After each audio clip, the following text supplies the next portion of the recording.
বর্তমান, অতীত আর ভবিষ্যৎ, তিনটা ক্রিয়ার কাল। যদি ইল থাকে সেটা হলো অতীত, যদি ইফ থাকে ক্রিয়াপদে তাহলে ভবিষ্যৎ, আর যদি এই দুইটা না থাকে ইল বা ইফ তাহলে সেটা হবে বর্তমান। এই যে ক্রিয়ার কালের যে প্রধান তিনটি কাল বর্তমান, অতীত আর ভবিষ্যৎ, এগুলোর মধ্যে যে আবার ক্লাসিফিকেশন আছে, শ্রেণীকরণ আছে, সেগুলোতে গিয়ে দেখবে যদি ইয়া থাকে তাহলে হবে কি পুরা গঠিত, আর যদি ইতে থাকে তাহলে কি হবে বর্তমান, আর যদি এই দুইটা না থাকে তাহলে কি বুঝবো সাধারণ। এখন তোমরা নির্ণয় করতে পারবে। দেখো আমি ভাত খাইতেছি।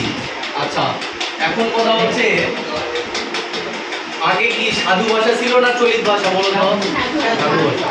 যখন সাধু ভাষা ছিল ওই সময় এই সূত্র দিয়ে আমরা ক্রিয়ার কালটা নির্ণয় করতে পারতাম।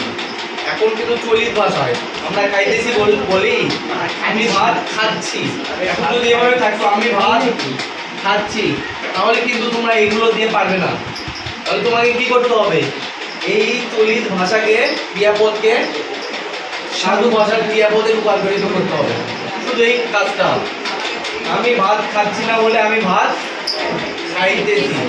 এবার এখানে খুঁজতে হবে কি আছে। দেখো এই ক্রিয়াপদে কি আছে, তাহলে আমরা খাচ্ছি এটা চলিত, এটা মিশে দিলাম, আমরা এই সাধু রূপটা নিলাম।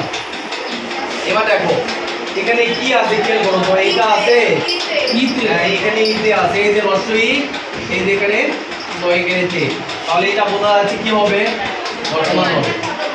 এই দুইটার মধ্যে, এই তিনটার মধ্যে পুরা গঠিত বর্তমান না সাধারণ, এই তিনটার মধ্যে কি হচ্ছে বর্তমান। এখন এই তিনটার মধ্যে খেয়াল করো, যেখানে ইল আছে কি বলে, এখানে ইব আছে, তাহলে কি হবে বর্তমান।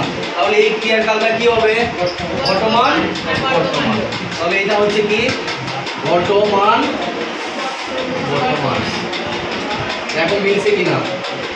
আমি ভাত খাইতেছি যেটা বর্তমান কালে শুরু হয়ে এখনো ঘটতেই আছে, এজন্য সেটার নাম কি হয়েছে বর্তমান বর্তমান কাল। এখন দেখো আমি ভাত খাইতে থাকিব,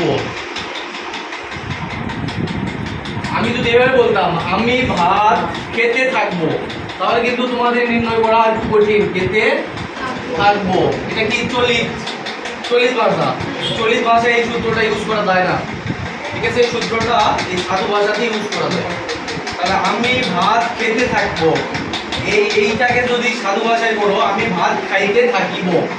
এবার খেয়াল করো যে এখানে কি আছে, এই ক্রিয়াপদের এখানে কি আছে ইতে।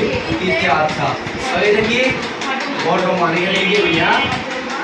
আচ্ছা, আর এখানে কি আছে এই যে দেখো এখানে কা কয় সেখানে কি ও, এখানে কয় সেখানে কি, এখানে রস্বই নাই, হ্যাঁ এই যে রস্বই আর এই যে ব, তাহলে এখানে ইব আছে, তাহলে ইবটাকে কি ভবিষ্যৎ।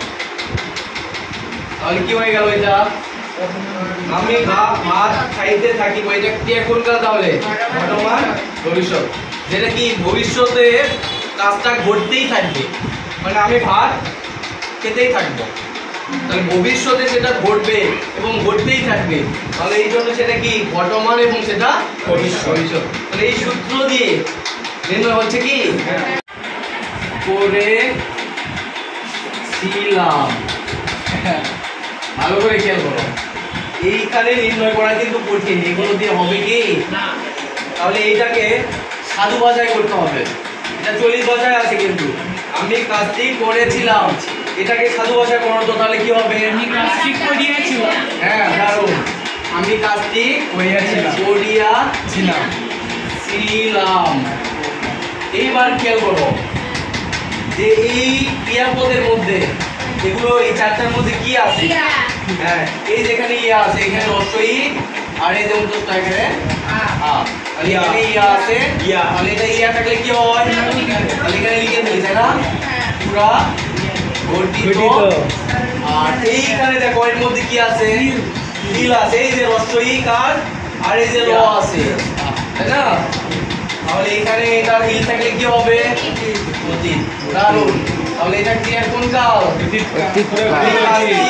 করিয়াছিলাম, যেটা অতীত কালে সেটা করে ফেলেছো, কিন্তু সেটা পুরোপুরি ঘটে গেছে, এই জন্য তার নাম কি হয়েছে? পুরা গঠিত অতীত। বলো আর হচ্ছে এইটা। আচ্ছা দেখো, এই সূত্র দিয়েই তো আমরা করলাম। হ্যাঁ স্যার, আমার স্যার রিয়া আছে, স্যার রিয়া আছে। হ্যাঁ স্যার রিয়া আছে। হ্যাঁ, ভালো করে খেয়াল করতে হবে। রিয়া তুমি পাচ্ছ, রিয়া তাই না? রিয়া মানে রিয়া করো। এইটাকে যদি ভাঙো, তুমি ঠিক আছে রিয়া পাইছো, এটাকে ভাঙি, দেখো ভাঙলে কি পাবো? প্রথমে রং পাবো, তারপরে রস্বইকার পাবো। এই দেখো এখানে রিয়াটা ভাঙলে কি কি পাই? তারপরে এই যে মুখস্থ পাবো, আর এরপরে আ পাবো। আমি অসন্ত কেন দিচ্ছি বলো তো? বারবার এই তো রয়ের নিচে অসন্ত দিলাম, মুখস্থ এর নিচে অসন্ত দিলাম কেন? এই অসন্তকে বলা হচ্ছে ইংরেজিতে স্টপ ভাবেল, যেটা কি করে এই স্বরধ্বনিটাকে স্টপ করে দেয়। অর্থাৎ যদি কোনো বর্ণের নিচে অসন্ত থাকে তাহলে বুঝতে হবে ওই বর্ণের সাথে কোনো স্বরধ্বনি যুক্ত নাই। এই যে রয়ের সাথে অসন্ত আছে মানে কি? রয়ের সাথে কোনো বর্ণ নাই, স্বরধ্বনি নাই। কিন্তু এটা যদি আমি এটা না দিই তাহলে কি আমার কি পাবো? রয়ের সাথে ও আছে। আর এটা যদি এটা নিয়ে আসো রয় শিখে দিই, এরকম আসতেছে না? আবার এটা যদি এটার সাথে জুড়ে যায়, নতুন জুড়ে যাবে না, আকার হয়ে যাবে না? আর এই দুইটা যোগ করলে কি হচ্ছে? রিয়া হচ্ছে না? তাহলে এই যে তুমি বলেছে এখানে রিয়া ছিল, কেন এখানে রিয়াটা পেলাম? এবার বুঝতে পারছো?